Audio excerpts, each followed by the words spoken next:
Hello everybody and thank you for joining me. This is Sierra from Sierra Designs and today I have these full front shaker cards to share with you.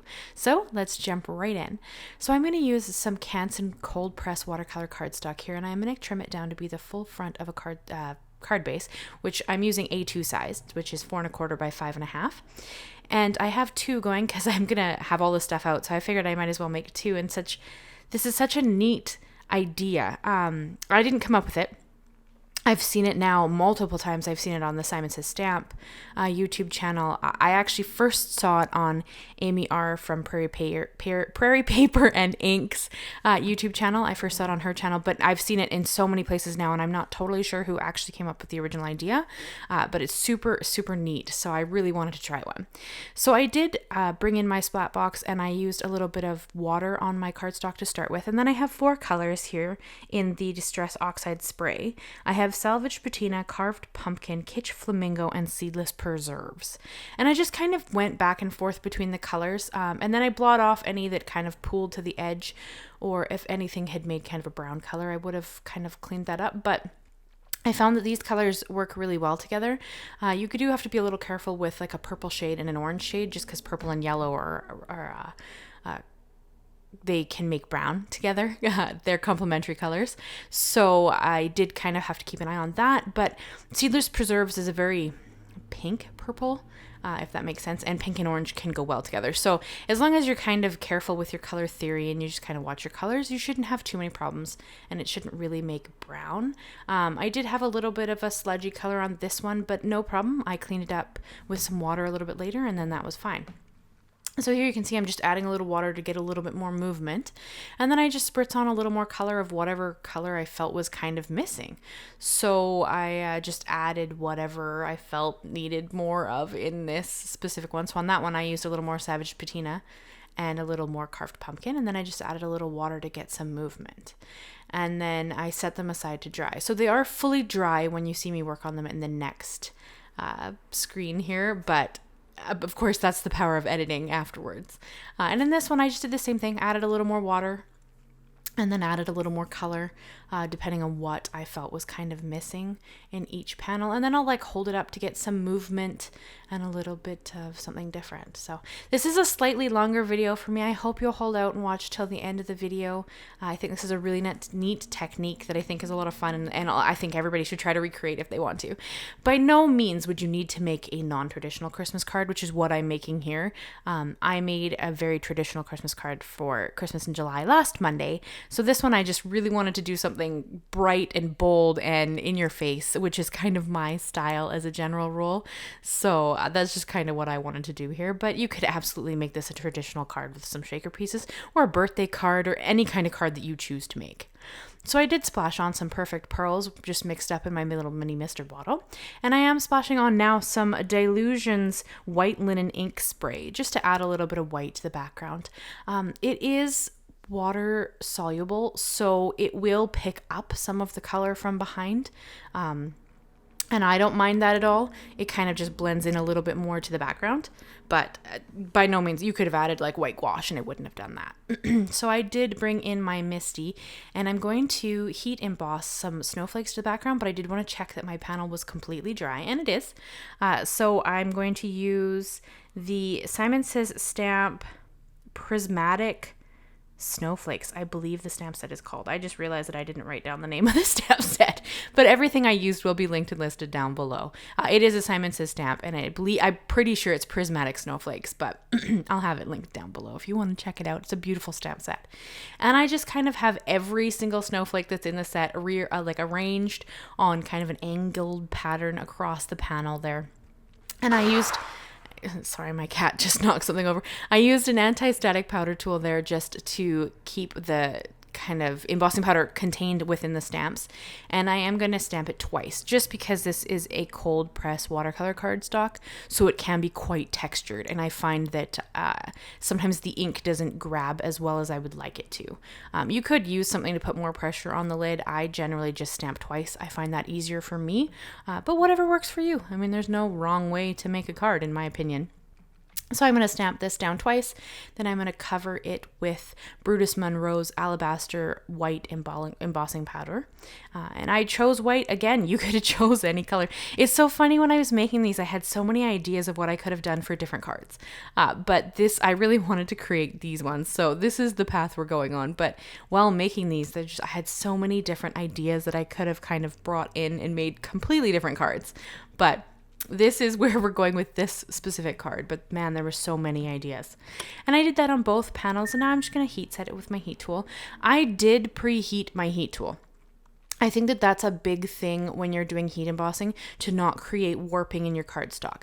Now, granted, this is a heavyweight cardstock. I believe this is a 140-pound cold press watercolor cardstock, so it's quite heavy, so it doesn't warp easily anyways.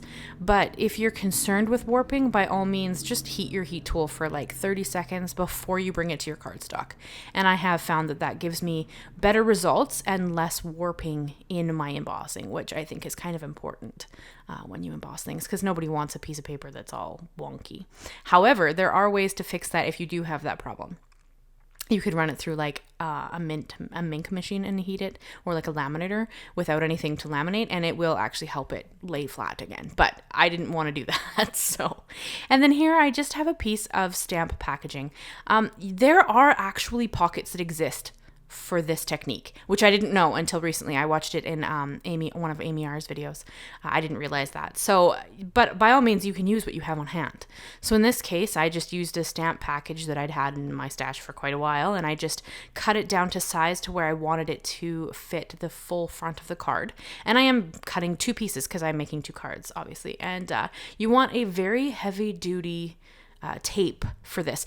You might be able to use liquid glue, but honestly, I'm not sure that I would, simply because I don't want it to ooze out everywhere, and because I think it's easier to use something like a score tape, because the hold would be quite a bit more aggressive.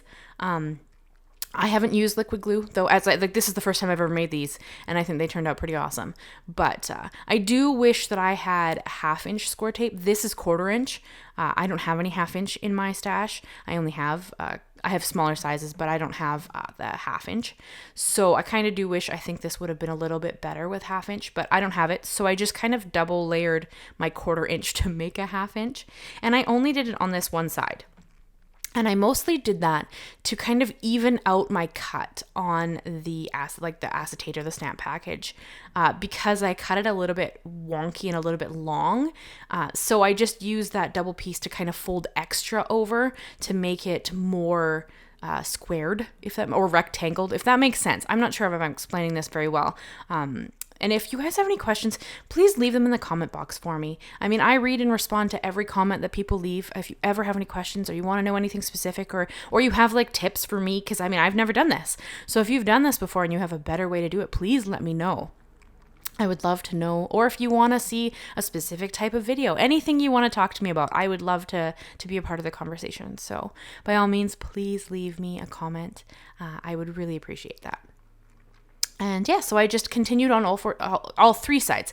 I do stick the score tape on the 4th side before I put the shaker bits in, but I don't remove the release tape because I don't want to stick it until the shaker pieces are actually inside the little pocket.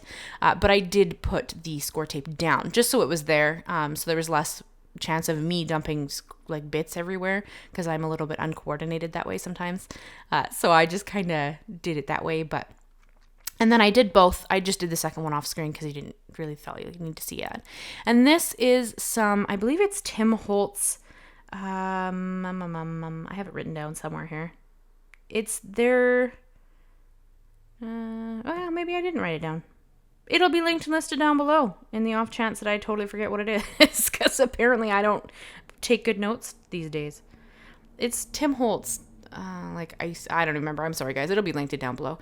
And then these two other sets of sparkles, glitter, whatever you want to call them, they're actually out of my stash. I used to be a nail technician, and I did nail art, and I have a whole bunch of glitter for that. So I have a whole bunch of just random glitter in my stash that I use for this. Any glitter would work for this. You could literally put anything you wanted in there. This is just what I have on hand, so that's what I chose to use. But you can absolutely use any type of glitter. You could use the finer glitter as well. I chose to use a more chunky glitter for this, but you could use anything you have in your stash. It really doesn't matter. And I did choose to trim off the little random kind of corners that are there, just because I felt like they were kind of in my way and I didn't like them. But yeah, so that is it, completely put together, the pockets anyway. And then we're going to move on to the sentiment. And I went back and forth on what I wanted to do for a sentiment. I really didn't want to cover up much of the front of this, so I struggled a little bit with what I wanted to do. And in the end, I chose to cut out the word joy with the alphanumeric stretch upper thinlit dies by Sizzix, designed by Tim Holtz. And I just wrote the word joy, and I cut it out 2 times out of white cardstock and 1 time out of a white glitter cardstock. I believe it's Pearl Glitter Cardstock by Concord and 9th. And that's just the top. And it's just to add a little more shimmer and shine. I think that if it had just been plain white, it wouldn't have quite been as eye-popping against the background. And because the background is so bright and bold and shiny and glittery, I think that I needed something that could kind of stand out as well. It's a little bit subtle, to be honest, but in person, I think that it ends up looking stunning. And hopefully you guys can catch that when I hold it up at the end, and you can kind of see all that glitter and the beauty of this white pearl cardstock, glittered cardstock. I am going to attempt to make my own glitter cardstock, I think, because like I just said, I have a lot of glitter on hand, so I really think I'm gonna have to try my hand at kind of making my own custom glitter cardstock, because I think that that would look really cool.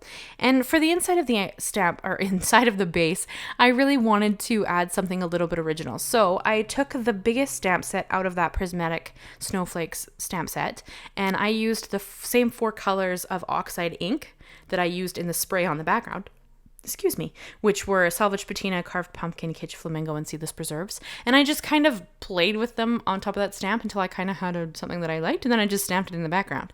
And I did that on both. I'm only showing you one because they're both the exact same.